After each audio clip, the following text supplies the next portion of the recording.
Bianca Belair made a thunderous return to WWE SmackDown, and the energy in the arena was palpable as the hometown hero walked out to a roaring ovation.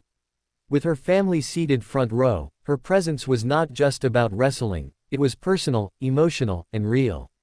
The crowd fed off every move she made, every glance toward her loved ones, and every word she spoke. But this wasn't a night for mere celebration. Drama followed closely behind. Naomi made her way down the ramp, not with a welcome mat, but with a bombshell revelation. She looked Bianca straight in the eye and admitted that she had entered Belair's home while she was away, an intrusion that felt more like a threat than a confession. The tension between the two women escalated quickly. Bianca, usually composed, snapped back. Her voice firm and fierce, she told Naomi in no uncertain terms to stay far away from her house and her family. Her tone carried the weight of personal boundaries crossed. This wasn't about titles or victories, this was about respect and violation. As the heat reached its boiling point, the SmackDown arena erupted once again, not from cheers this time, but from surprise. Jade Cargill stormed down the ramp, wasting no time. She went after Naomi, and the confrontation turned physical.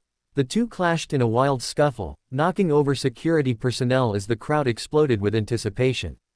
This wasn't a match, but it set the tone for the night with chaos, intensity, and the unmistakable feeling that lines had been crossed. It felt like the beginning of something bigger, something personal, and something dangerous.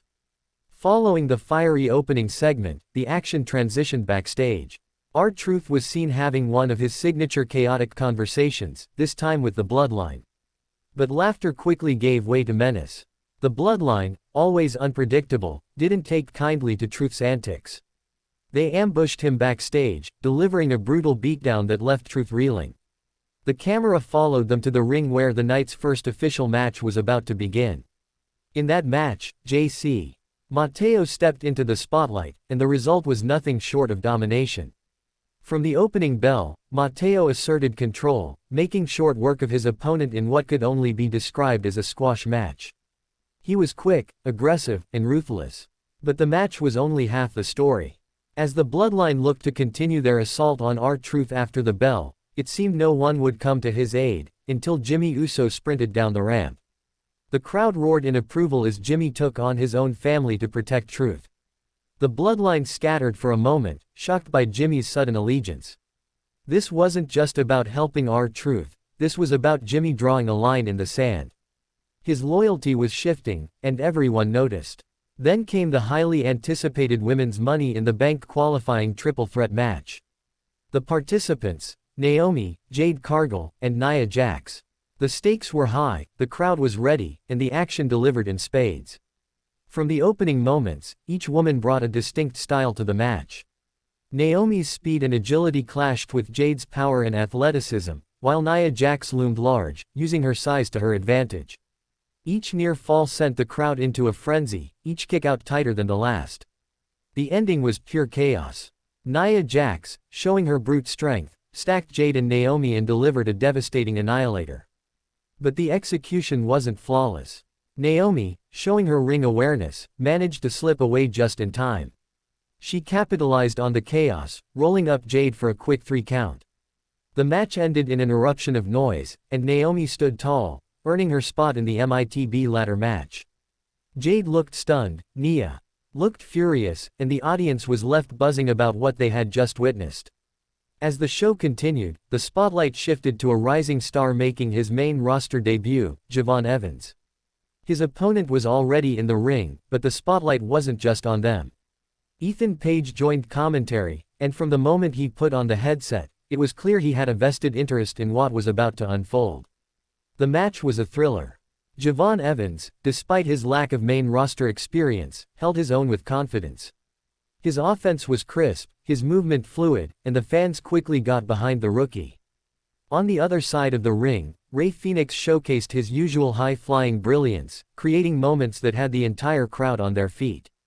It was a beautiful mix of styles, but interference lurked at every corner. As the action reached its peak, Ethan Page left commentary and made his way to ringside. His presence became a distraction, and in a critical moment, he took out Rey Fenix with a blindside attack. This opened the door for Los Garva to take advantage. They executed a devastating double-team move on Javon Evans and picked up the pinfall victory. The match result was only part of the story. The aftermath saw Page smugly walking away, satisfied with the chaos he had created. Meanwhile, Evans lay in the ring, frustrated but not defeated. The fans applauded his effort, sensing that this was just the beginning of a long and exciting journey for the young superstar. Each segment of SmackDown felt like a piece of a larger puzzle. Bianca Belair's personal vendetta with Naomi now includes Jade Cargill, creating a volatile triangle fueled by pride, territory, and revenge. The Bloodline saga took another twist with Jimmy Uso siding against his family. The women's MITB match got a powerful new contender in Naomi, and fresh rivalries are brewing in the men's division with Javon Evans, Ethan Page, and Los Garva stepping into the spotlight. SmackDown wasn't just another episode, it was a statement. Every return, every brawl, every surprise was building to something bigger. Money in the Bank is around the corner, and the groundwork is being laid for unforgettable showdowns. With emotions running high and alliances shifting faster than ever, WE's Blue brand just turned up the heat.